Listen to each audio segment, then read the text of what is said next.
This is the outline for the book of Ecclesiastes. So, author Solomon.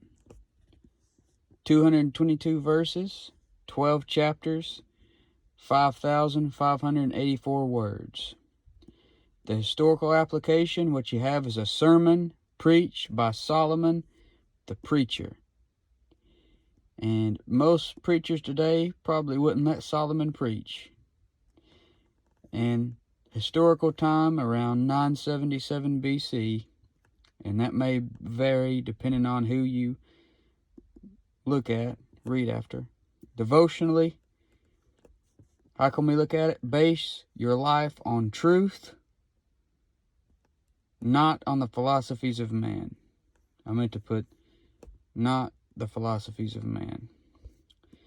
Doctrinally, this is how man will operate during the tribulation, because in the tribulation, they're going to just see life as life under the sun. That's all they're going to care about. They're not going to care about God. They're not going to care about heaven. They're not going to care about hell. They're going to live their life as if life is only under the sun.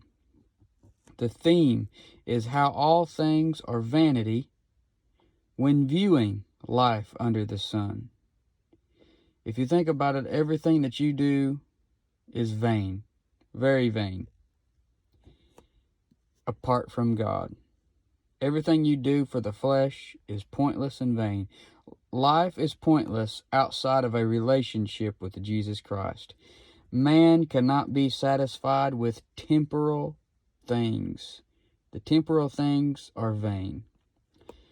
Now, Ecclesiastes exposes the lifestyles of those who say things like YOLO, meaning you only live once, or you're only young once, or sow your wild oats, or live for the moment, or you're going to die anyhow, or everyone's doing it, or do what makes you happy. All those things are vain and will cause you to live life for vain things. So the breakdown.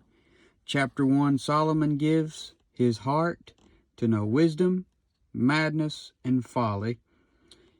He was able to live for the flesh. He was able to live for the Lord. He was able to try everything, and he learns it's all vanity. Outside of God, everything is vanity. Chapter 2, all pleasure is vanity. Worldly wisdom is also vanity. Chapter 3, there is a time for everything. There's a time to laugh. There's a time to mourn. There's a time to dance. 4, the vanity of being rich or poor. In this life, there's poor people living a vain life. There's rich people, obviously, living a vain life. Chapter 5, enjoy your portion. Be content with what you have. Enjoy the portion that God's given you. But remember, you can't take it with you. Enjoy it, but you need to remember you can't take it with you. Chapter 6, the vanity of long life. It's vanity. Say you live to be 100, oh well, it's vanity because it ends just like a short life. Chapter 7, you see sorrow, mourning, rebukes, and adversity are better than feasting, laughter, happy songs, and prosperity, because sorrow and mourning make you better. Rebuke from a preacher makes you better. Adversity makes you better. Feasting and laughter and happy songs and prosperity either make you stay the same or make you worse. Chapter 8, it's got that famous verse where the word of a king is, there is power. And that could be your King James Bible. That could be the Lord.